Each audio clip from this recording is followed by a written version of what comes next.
বিসমিল্লাহির রহমানির রহিম। রব্বি জিদনি ইলম, রব্বি জিদনি ইলম, রব্বি জিদনি ইলম।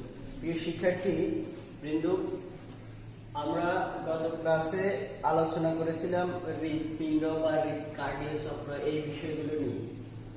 আজকে আলোচনা করব রক্তচাপ, উচ্চ রক্তচাপ, তারপরে কোলেস্টেরল, তারপরে ডায়াবেটিস, এই বিষয়গুলো নিয়ে আলোচনা করব। যে এই রোগগুলো আমাদের কিন্তু প্রত্যেকেরই এখন ঘরে কিন্তু এই ধরনের পেশেন্ট কিন্তু বিদ্যমান। কারো বাবা, কারো মা বা কেউ নিজেও কিন্তু আমরা এই ধরনের রোগগুলো বহন করে থাকি। এখন আমরা নিজেদের জন্য হলেও, নিজেদের সুস্থতার জন্য হলেও এই বিষয়গুলো নিয়ে একটু কথা বলা দরকার বলে আমি মনে করি। প্রথমে তো আসি রক্তচাপটা কি। রক্তচাপ, যাকে আমরা অনেকে রক্তচাপ বুঝি না, ব্লাড প্রেশার বুঝি বা বিপি বুঝি, বলে আমি ডাক্তারের কাছে গিয়ে বিপিটা একটু চেক করে নিয়ে আসি। এই বিপিটাই হচ্ছে ব্লাড প্রেশারের সংক্ষিপ্ত রূপ হচ্ছে বিপি। এখন ব্লাড প্রেশারটা কি? ব্লাড প্রেশারটা হচ্ছে, আমরা তো এর আগেও গত লেকচারে বলেছি যে হৃৎপিণ্ড হচ্ছে একটি স্বয়ংক্রিয় পাম্পের মতো। এটা নির্দিষ্ট সময় পর পর বা স্পন্দন হতে থাকে, সংকুচিত এবং প্রসারিত হতে থাকে। এই হৃৎপিণ্ডের সংকোচন এবং প্রসারণের ফলে হৃৎপিণ্ড থেকে ধমনী দিয়ে যে রক্ত প্রবাহিত হয়, এই প্রবাহিত হওয়ার সময় রক্ত ধমনীর প্রাচীরে যে পার্শ্বচাপ সৃষ্টি করে, সেই চাপটাকে বলা হয় রক্তচাপ বা বিপি বা ব্লাড প্রেশার। এটি মূলত নির্ভর করে, এই রক্তচাপটা মূলত নির্ভর করে হৃৎপিণ্ডের কার্যকারিতা, তারপরে হৃৎপিণ্ডের প্রাচীরের স্থিতিস্থাপকতা, রক্তের ঘনত্ব এবং শরীরে রক্তের পরিমাপের উপর। এখন আমরা আরেকটি কথা আলোচনা করি, নিলয়ের সিস্টল অবস্থায় ধমনীতে। এখানে নিলয় কিন্তু দুটা অবস্থা থাকবে, একটা হচ্ছে সংকোচন আর একটা হচ্ছে প্রসারণ। এখন নিলয়ের সংকোচন অর্থাৎ সিস্টল অবস্থায় ধমনীতে রক্ত যে চাপটা দিবে, তাকে বলা হয় সিস্টোলিক রক্তচাপ। আর যেই প্রসারিত অবস্থায় যে চাপটা দিবে, অর্থাৎ হৃৎপিণ্ড যখন প্রসারিত অবস্থায় থাকবে বা ডায়াস্টল অবস্থায় যে চাপটা দিবে, সেটা হচ্ছে ডায়াস্টলিক রক্তচাপ আমরা বলে থাকি। একজন স্বাভাবিক মানুষের বা স্বাভাবিক প্রাপ্তবয়স্ক সুস্থ মানুষের যে রক্তচাপটা হয়ে থাকে মূলত ডায়াসিস্টোলিক যে রক্তচাপটা, সিস্টোলিক রক্তচাপটা হয়ে থাকে 110 থেকে 140 mmHg। এটা হচ্ছে স্বাভাবিক সিস্টোলিক রক্তচাপ। আর ডায়াস্টোলিক রক্তচাপটা হবে তোমার 60 থেকে 90 mmHg। এটা তোমাদের এমসিকিউ এর জন্য আসতে পারে। বা সিস্টোলিক রক্তচাপ বলতে কি বুঝো, কত 1 নম্বরের জন্য আসতে পারে, ডায়াস্টোলিক রক্তচাপ বলতে কি বুঝো। এখন যে যন্ত্রটার সাহায্যে আমরা রক্তচাপ মেপে থাকি বা নির্ণয় করে থাকি, সেই যন্ত্রটির নাম কি, সেটা তোমার 1 নম্বরে আসতে পারে বা এমসিকিউ এর জন্য আসতে পারে। বা তোমাকে বলতে পারবে স্পিগমোম্যানোমিটার কি, তাহলে তুমি বলতে পারবা যে স্পিগমোম্যানোমিটার হচ্ছে এমন একটি যন্ত্র যার সাহায্যে রক্তচাপ নির্ণয় করা হয় বা স্পিগমোম্যানোমিটারের সাহায্যে রক্তচাপ পরিমাপ করা হয়। এরপরে আমরা এখন আসব উচ্চ রক্তচাপটা কি। উচ্চ রক্তচাপ নিয়ে এখন একটু আলোচনা করি। উচ্চ রক্তচাপকে ডাক্তারের পরিভাষায় বলা হয় হাইপারটেনশন। হাইপারটেনশন উচ্চ রক্তচাপটা হচ্ছে মূলত একজন মানুষের শরীর এবং মন স্বাভাবিক অবস্থায় থাকার পরেও যদি তার বয়সের আনুপাতিক হারে রক্তচাপটা যে মাত্রা থাকার কথা, সেই মাত্রা থেকে সবসময় বেশি থাকে, সেটাই হচ্ছে হাইপারটেনশন বা উচ্চ রক্তচাপ। সেটাই হচ্ছে হাইপারটেনশন বা উচ্চ রক্তচাপ। এখন আমি কিভাবে বুঝবো যে এই ভদ্রলোকটি উচ্চ রক্তচাপে বা হাইপারটেনশন রোগী? যদি একজন লোকের যদি সিস্টোলিক রক্তচাপ সবসময়, সিস্টোলিক রক্তচাপটা যদি সবসময় 160, সিস্টোলিকটা হবে 160, সিস্টোলিক 160 আর ডায়াস্টোলিকটা হবে 95 এর উপরে। এর সিস্টোলিক রক্তচাপটা যদি সবসময় 160 এর উপরে এবং ডায়াস্টোলিক রক্তচাপটা যদি সবসময় 95 এর উপরে থাকে, তাহলে আমরা ধরে নিব এই ব্যক্তিটি হাইপারটেনশন বা উচ্চ রক্তচাপে ভুগছেন। কিন্তু সব সময় না, কিছু সময়ের জন্য। আরেকটা কথা বলে রাখি, এর নিচে যদি হয় তাহলে সেটাকে আমরা বলবো নিম্ন রক্তচাপ। এখানে এই নিম্ন রক্তচাপ, এখানে নিম্ন রক্তচাপের রোগীদের জন্য খুব একটা বেশি অসুবিধা হয় না, কিন্তু উচ্চ রক্তচাপ রোগীদের এই লেভেল যখন ক্রস করবে তখন অবশ্যই ডাক্তারের পরামর্শ নিয়ে নিয়মিত ওষুধ খেতে হবে, বা যে সাজেস্ট করে সেই সাজেস্ট অনুসারে চলতে হবে।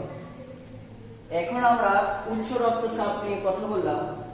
এখন এই উচ্চ রক্তচাপ বা হাইপারটেনশন কেন হয়ে থাকে? এখন যদি আবার এখানে যদি আমি হঠাৎ করে আমার ইএমএফ এ দেখলাম আমার 160 বা 95 হয়ে গেছে, এটা নিয়ে আতঙ্কিত হওয়ার কিছু না। আমি আরেকদিন মেপে দেখবো, যদি আমার এই ফলাফলটা কয়েকদিনে আসে তাহলে হ্যাঁ আমি হাইপারটেনশনে ভুগতেছি। আর যদি কোনো কারণে আমি দুশ্চিন্তা বা মানসিকভাবে অসুস্থ থাকা বা রাতে আমার ঘুম হয় না, এই বিভিন্ন কারণে যদি হয়ে থাকে, কোনো কারণে একদিন 2 দিন যদি এই লেভেলটা ক্রস করে, তাহলে সেটাকে আমি উচ্চ রক্তচাপ হিসেবে নিতে পারবো না। কন্টিনিউয়াসলি যদি আমার এই লেভেলটা ক্রস করে, অর্থাৎ সিস্টোলিক রক্তচাপটা এত এবং ডায়াস্টোলিক রক্তচাপটা যদি এত হয়, তাহলে তখন আমার এটা হয়ে যাবে উচ্চ রক্তচাপ আক্রান্ত রোগী। এখন এই যে উচ্চ রক্তচাপ প্রতিরোধ এবং প্রতিকারের জন্য আমাদের যে সচেতনতাগুলো অবলম্বন করা উচিত, সেই বিষয়গুলো আমাদেরকে একটু মনে রাখতে হবে। আমরা সবাই এই বিষয়ের প্রতি একটু সচেতন হব, অন্তত নিজেদের জন্য হলেও। প্রথমত কথা হচ্ছে যে যদি কোনো রোগী ডায়াবেটিস আক্রান্ত হয়ে থাকে, ওনাকে অবশ্যই ডায়াবেটিস নিয়ন্ত্রণে রাখতে হবে। 2 নম্বরে ওর যদি দেহের ওজন বেড়ে যেন না যায় সেদিকে সচেতন থাকতে হবে। 3 নম্বরে হচ্ছে চর্বিযুক্ত খাবার বর্জন করতে হবে। তারপরে ধূমপান বর্জন করতে হবে। নিয়মিত ঘুমাতে হবে, অর্থাৎ 7 থেকে 8 ঘন্টা একজন সুস্থ মানুষকে ঘুমাতে হবে। তারপরে সে যদি তোমার খাবার লবণ, আমরা ভাতে কিন্তু লবণ অনেকেই খেতে অভ্যস্ত, মানে ভাতে কাঁচা লবণ যেটাকে আমরা বলে থাকি, যে এটা আস্তে আস্তে আমাদেরকে অ্যাভয়েড করতে হবে, যেটা আমাদের স্বাস্থ্যের জন্য খুবই ক্ষতিকর। আর হচ্ছে মানসিক চাপ এবং দুশ্চিন্তা মুক্ত জীবনযাপন করতে হবে, নিয়মিত ব্যায়াম করতে হবে, পরিমিত সুষম খাবার খেতে হবে, অতিরিক্ত চর্বিজাতীয় খাবার খাওয়া যাবে না। এই বিষয়গুলো নিয়ে এই বিষয়ের প্রতি আমাদের সচেতন থাকতে হবে। তাহলে উচ্চ রক্তচাপকে আমরা প্রতিরোধ বা প্রতিকার বা আমাদের দেখা যেন না আসতে পারে, এই বিষয়ের প্রতি আমাদের নজর রাখতে হবে। মজার বিষয় হচ্ছে, আর যে বিষয়টা নিয়ে আলোচনা করব সেটা হচ্ছে তোমার কোলেস্টেরল বিষয়টা নিয়ে আলোচনা করব। কোলেস্টেরল একটি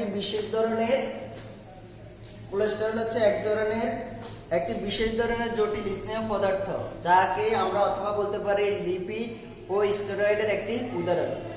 মানুষের প্রত্যেকটি কোষে অথবা টিস্যুতে, মানব দেহের প্রত্যেকটি কোষে অথবা টিস্যুতে তোমার কোলেস্টেরল কিন্তু বিদ্যমান।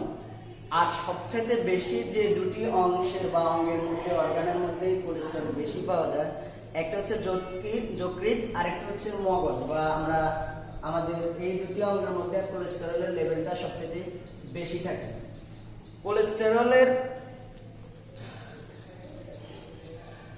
কোলেস্টেরলের স্নেহ প্রোটিন যৌগকে, স্নেহ ও প্রোটিনের যৌগকে লাইপোপ্রোটিন বলা হয়। লাইপোপ্রোটিন কাকে বলে তোমাদেরকে কতে আসতে পারে, তাহলে তোমরা বলবো প্রোটিন ও স্নেহের যৌগকে, স্নেহ ও প্রোটিন সমন্বয়ে গঠিত যৌগটাই হচ্ছে আমাদের লাইপোপ্রোটিন। এখন এই লাইপোপ্রোটিনের উপস্থিতিতে স্নেহের পরিমাপের উপর ভিত্তি করে, লাইপোপ্রোটিনকে 2 ভাগে ভাগ করা হয়। একটাকে আমরা সংক্ষেপে বলে থাকি HDL, আর একটা হচ্ছে LDL। তোমার এমসিকিউতে আসতে পারে বা তোমাদের এই কতে 1 নম্বরের জন্য আসতে পারে। HDL এর পুরো ফর্মটা লেখো বা পূর্ণ নামটা লেখো। তাহলে দেখো এইচ হচ্ছে high density lipoprotein, high density lipoprotein অর্থাৎ উচ্চ ঘনত্ব বিশিষ্ট লাইপোপ্রোটিন। আর এল হচ্ছে লো ডেনসিটি লাইপোপ্রোটিন। এখন মজার বিষয় হচ্ছে এই লেভেলটা, এটা হচ্ছে মানুষের জন্য উপকারী। এটা বাড়লে মানুষের HDL, যখন আমরা কোনো পেশেন্টের লিপিড প্রোফাইল যখন আমরা পরীক্ষা করি, লিপিড প্রোফাইলের মধ্যে যদি HDL এর ফলাফলটা বেড়ে যায় তখন ডাক্তার কিন্তু বলে যে ডোন্ট ওয়ারি বা আমাদের চিন্তার কোনো কারণ নেই। কিন্তু যদি LDL এর পরিমাণটা বেড়ে যায় সেক্ষেত্রে কিন্তু আমাদের জন্য ক্ষতিকর। তাহলে স্বাভাবিকভাবে একজন মানুষের যে একজন স্বাভাবিক বা সুস্থ মানুষের যে আমরা এটা পাবো সেটা হচ্ছে হাই এবং লোটা হচ্ছে 100 থেকে 200। 100 থেকে 200 যদি আমরা এই আমাদের লাইপোপ্রোটিন পেয়ে থাকি তাহলে এটা হচ্ছে একজন স্বাভাবিক মানুষের লাইপোপ্রোটিন। এবং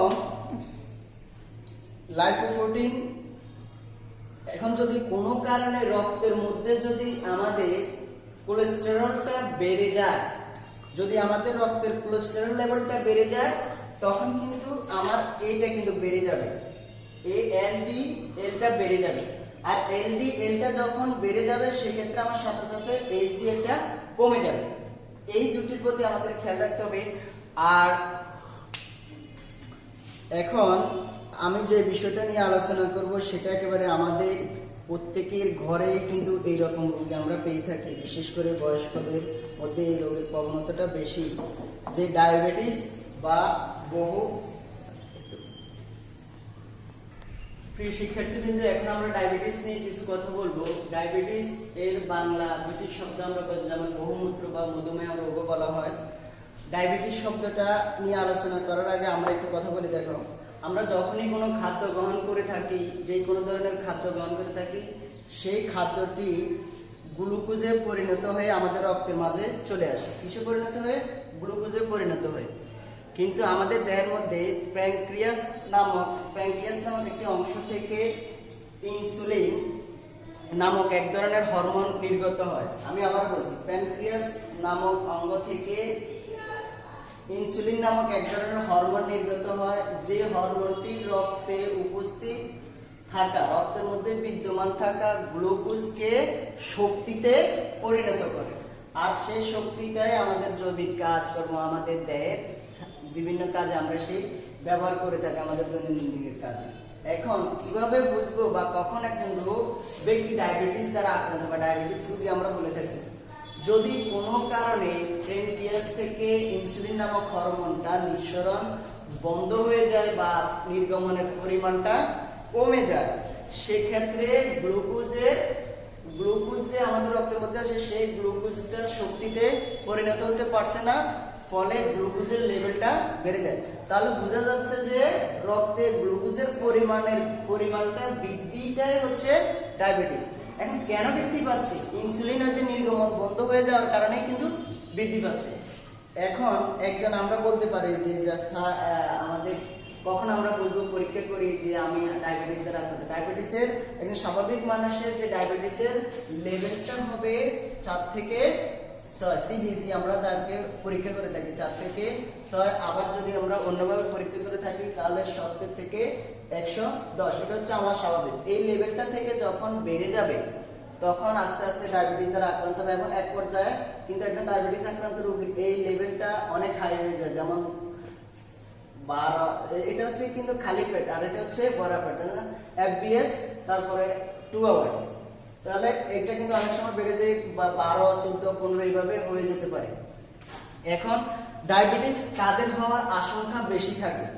যেমন যাদের যদি বংশগত, যেমন মায়ের থাকে বা বাবার থাকে, জেনেটিক্সের মাধ্যমে সেই রোগটা আবার বংশ পরম্পরা হতে পারে। তবে হ্যাঁ, বি কেয়ারফুল, এখানে আমরা ডায়াবেটিসকে কিন্তু সংক্রামক ব্যাধি বা ছোঁয়াচে ব্যাধি বলতে পারবো না।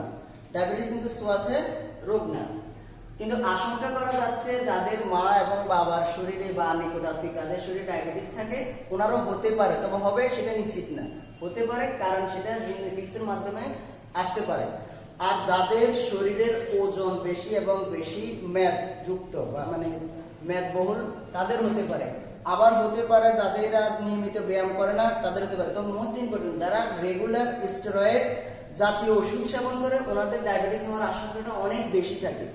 এখন লক্ষণ কিভাবে আমি বুঝতে পারবো যে আমার ডায়াবেটিস আক্রান্ত হতে পারে, বা যে প্রাথমিক লক্ষণগুলো ঘন ঘন প্রস্রাব হওয়া, বিশেষ করে রাতের বেলায় বেশি প্রস্রাব হওয়া, তারপরে খুব বেশি পিপাসা লাগা, বেশি ক্ষুধা লাগা, অতিরিক্ত যেমন হালকা পরিশ্রম করার পরে কিন্তু আমি বেশি ক্লান্ত অনুভব করা, সামান্য, তারপর হচ্ছে চামড়া শুকিয়ে যাওয়া, চোখে ঝাপসা দেখা। আর মেজর একটা যে সমস্যা থাকে, যদি কোথাও কোনো কারণে দুর্ঘটনার কারণে হাতের কোথাও বা শরীর কোথাও কাটা যায়, সেই ক্ষতস্থানটা শুকোতে অনেক সময় নেওয়া, এগুলো হচ্ছে আমাদের ডায়াবেটিসের লক্ষণ। এখন আমরা ডায়াবেটিসটাকে কিভাবে নিয়ন্ত্রণ করতে পারি? ডায়াবেটিস কিন্তু এমন একটি রোগ যেটাকে তুমি একেবারে পরিপূর্ণভাবে কিন্তু সুস্থ করতে পারবো না। হ্যাঁ, এটা নিয়ে আবার আতঙ্কের কিছু নেই, ভয়ের কিছু নেই। ডায়াবেটিসটাকে কিন্তু এই তিনটা ধাপে, যে নিয়ন্ত্রণের যে তিনটা ধাপ আমাদের পাঠ্যবইতে আলোচনা করা আছে, এই তিনটা ধাপকে যদি আমরা যথাযথভাবে অনুসরণ করি তাহলে আমরা কিন্তু ডায়াবেটিস নিয়েও কিন্তু সুন্দর জীবন যাপন করতে পারবো। একটা হচ্ছে খাদ্য নিয়ন্ত্রণ। ডায়াবেটিস রোগী কিন্তু খাবে, পরিমাণ মতো খাবে, কিছুক্ষণ পর পর খাবে, তবে খেয়াল রাখতে হবে যে বিষয়ে যে ধরনের খাবার খেতে পারবে না, যে স্বাদ কম ওই ধরনের খাবার খেতে হবে। প্রোটিন, যেমন হচ্ছে যে প্রোটিন সমৃদ্ধ খাবার যেগুলো, যেমন গাঢ় সবুজযুক্ত খাবার, তারপরে সবজি, এই টাইপের। মাংস খাওয়া যাবে না, মিষ্টি খাওয়া যাবে না, এই বিষয়ের প্রতি সচেতন। খাদ্য নিয়ন্ত্রণের মাধ্যমে প্রয়োজনের অতিরিক্ত খাবার খাওয়া যাবে না, একসাথে অধিক খাবার খাওয়া যাবে না, কিছুক্ষণ পর পর একটু একটু করে খেতে হবে। আর যাদের দেখা গেছে যে এই দুটো নিয়ম অনুসরণ করার পরও, যেমন নিয়ন্ত্রিত খাদ্য এবং জীবন শৃঙ্খলার মধ্যে কিন্তু কমতেছে না, বা বয়স্ক বোঝা যাচ্ছে তাদের অনেক বেশি হয়ে গেছে, তখন তারা ইনসুলিন ব্যবহার করে ওনাদের সেটাকে নিয়ন্ত্রণ করতে পারে। এবং জীবন শৃঙ্খল, এই জীবন শৃঙ্খলটা হচ্ছে যে ওনাকে একটা নিয়মের মধ্যে চলতে হবে, যেমন নিয়মিত ঘুমাতে হবে, সুষম খাবার খেতে হবে, তারপরে মিষ্টি খাবার অ্যাভয়েড করতে হবে, তারপরে নিয়মিত ব্যায়াম করতে হবে। এই বিষয়ের প্রতি সচেতন হলে ডায়াবেটিস নিয়েও অধিক সময় সুস্থভাবে বাঁচা সম্ভব। আশা করি তোমরা এই বিষয়টা অনেক ভালোভাবে বুঝছো। তোমাদের সকলকে অসংখ্য ধন্যবাদ। পরবর্তী ক্লাস দেখার আমন্ত্রণ জানিয়ে বিদায় নিচ্ছি। আল্লাহ হাফেজ।